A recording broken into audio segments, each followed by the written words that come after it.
การแถลงข่าวผลสำเร็จของกองประชุมใหญ่ผู้แทนทั่วประเทศครั้งที่ 12 ของภาค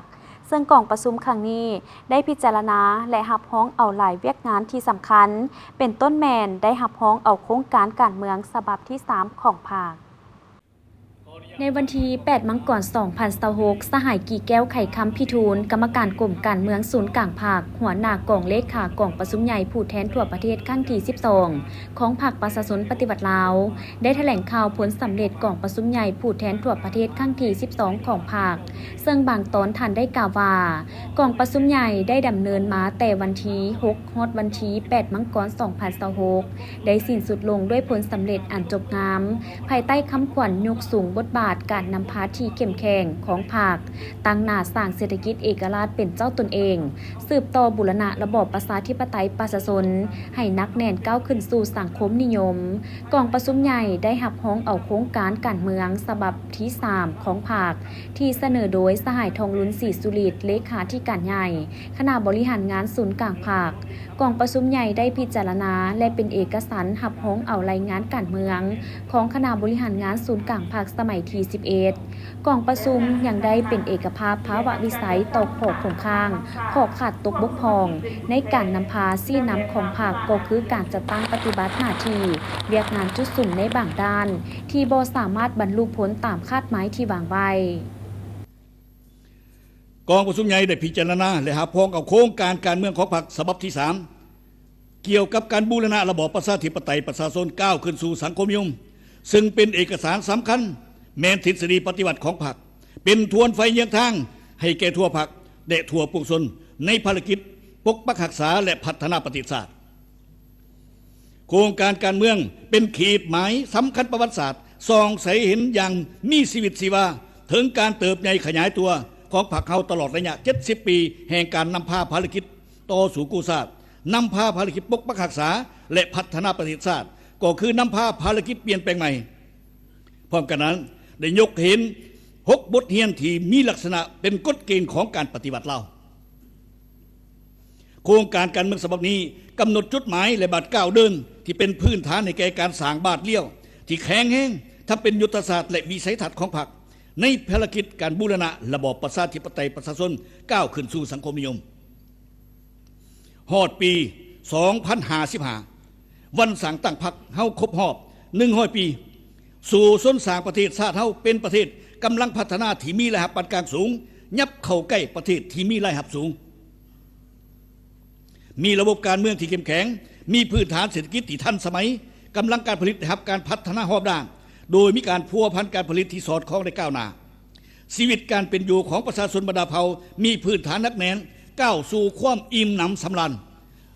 เพื่อบรรลุจุดหมายดังกล่าวโครงการการเมืองได้กำหนด11เนื้อในพื้นฐานของการบูรณะระบอบประชาธิปไตยประชาชนก้าวขึ้นสู่สังคมนิยม 2. กองประชุมใหญ่ได้พิจารณาและเป็นเอกภาพสูงหับพ้องเอา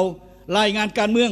ที่ได้ตีราคาอย่างลึกซึ้งกงไปกงมาต่อมาผลแห่งการจัดตั้งปฏิบัติบัติกองประชุมใหญ่ครั้งที่11ใน5 ปีผ่านมาภายใต้การนำพาชี้นำของคณะบริหารงานศูนย์กลางพรรคประเทศชาติของพวกเขาสามารถผ่านพาความยุ่งยากและแก้ไขปัญหาที่เกิดขึ้นได้โดยพื้นฐานเศรษฐกิจสังคมยังรักษาทวงท่าเติบโตต่อเนื่องเศรษฐกิจมหาภาคมีเสถียรภาพสามารถควบคุมได้เงินเฟ้อการดุลเดียงทางด้านเศรษฐกิจฟื้นตัวและมีพื้นฐานดีขึ้นปัญหาเข่งห้อนทางด้านเศรษฐกิจการเงินได้รับการแก้ไขและผ่อนคลายลงเทื่อละก้าวพร้อมกันนั้นได้ตีราคาอย่างภาวะวิสัยต่อขอคงข้างขอขาดตกบกพร่องจำนวนหนึ่งและถอดได้6 บทเรียนแห่งการนำพาผ่านพฤติกรรมตัวจริงในระยะ5 ปีผ่านมาเพื่อเป็นบทเรียนสำคัญในการปรับปรุงการนำพาสีนำและการจัดตั้งปฏิบัติแนวทางนโยบายของพรรคในสุ่มปีต่อหน้าเพื่อยู่แห้งเพื่อสืบต่อยู่แห้งภารกิจบูรณะระบอบประชาธิปไตยประชาชนให้นักแน่นก้าวขึ้นสู่สังคมนิยมกองประชุมใหญ่ได้วางทิศทางเพื่อผันขยายเนื้อในของโครงการการเมืองของพรรคฉบับที่ 3ให้เป็นระบบต่อเนื่องนักแน่นวางทิศทางระยะแต่ปี 2026 ฮอด 2035 สร้างบรรดาปฐมปัจจัยที่ยู่แห้งการบูรณะระบอบประชาธิปไตยประชาชนให้ได้รับการยกระดับขึ้นอย่างนักแน่นมีความสามัคคีทั่วปวงชนหับประกันเสถียรภาพทางการเมืองได้ความเป็นระเบียบเรียบร้อยในสังคมอำนาจประชาธิปไตย ได้รับการปกปักรักษาไม่ได้อย่างมั่นคง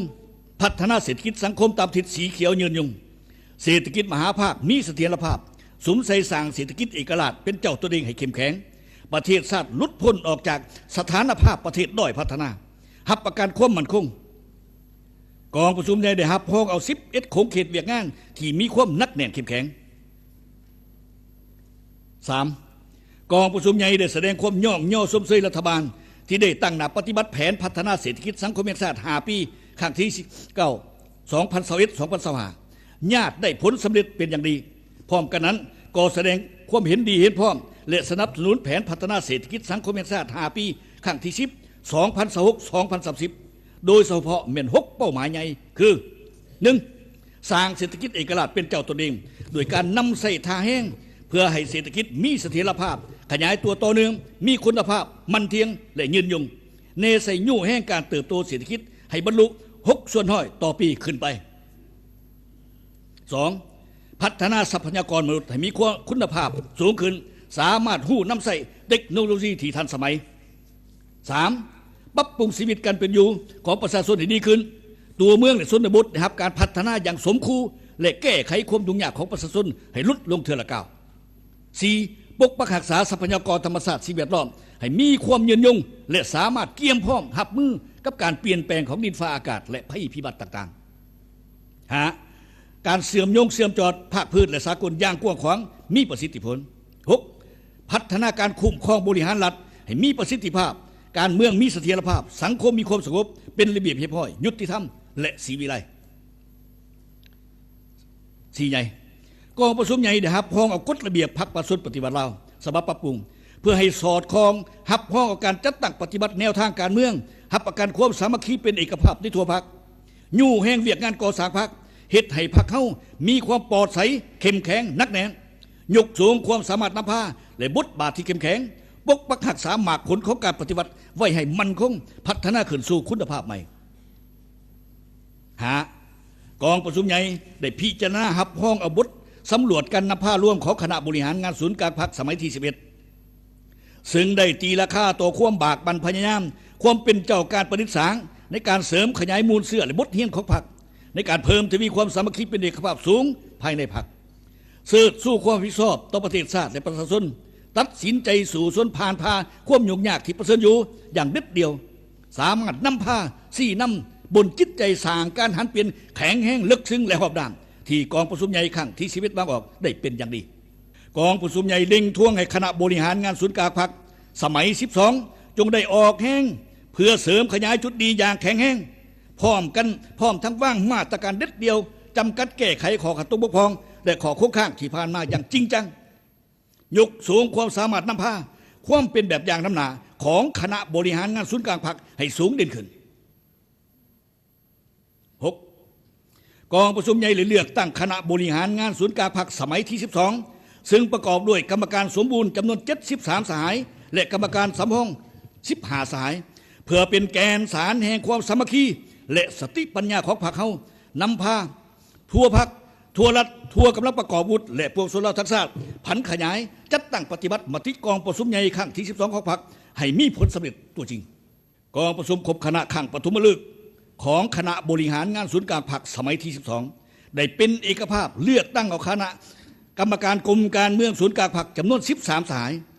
ได้เลือกเอากรรมการคณะเลขาธิการศูนย์กลางพรรคจำนวน11สหายกองประชุมได้เป็นเอกภาพสูงเลือกเอาสหายทองลุนศรีสุริตเป็นเลขาธิการใหญ่คณะบริหารงานศูนย์กลางพรรคอีกวาระหนึ่งได้เลือกเอาสหายพลเอกวิไลลาคำฟ้องเป็นผู้ประจำการคณะเลขาธิการศูนย์กลางพรรคเลือกเอาสหายวันไส้ฟองสวรรค์เป็นประธานกวดกาและห้องประธานกวดกาอีกจำนวน6สหาย กองประชุมได้เรียกร้องมายังคณะพรรคทุกคันสมาชิกพรรคทุกสหายจงเชิดชูความเป็นแบบอย่างน้ำหน้าในทุกด้านนำพามหาชนปฏิบัติมติกองประชุมใหญ่ครั้งที่12ให้ปรากฏผลเป็นจริงพร้อมกันนี้ก็เรียกร้องมายังพนักงานนักรบประชาชนบรรดาเผ่าบรรดาสั้นคนและพี่น้องเชื้อชาติลาวผู้หักชาติที่ดำรงชีวิตอยู่ต่างประเทศจงเชิดชูน้ำใจหักชาติเสริมขยายมนาจิตบากบั่นบุกบืนเข้าใส่การป ฏิบัติหน้าที่และสร้างสาบูรณะระบอบประชาธิปไตยประชาชน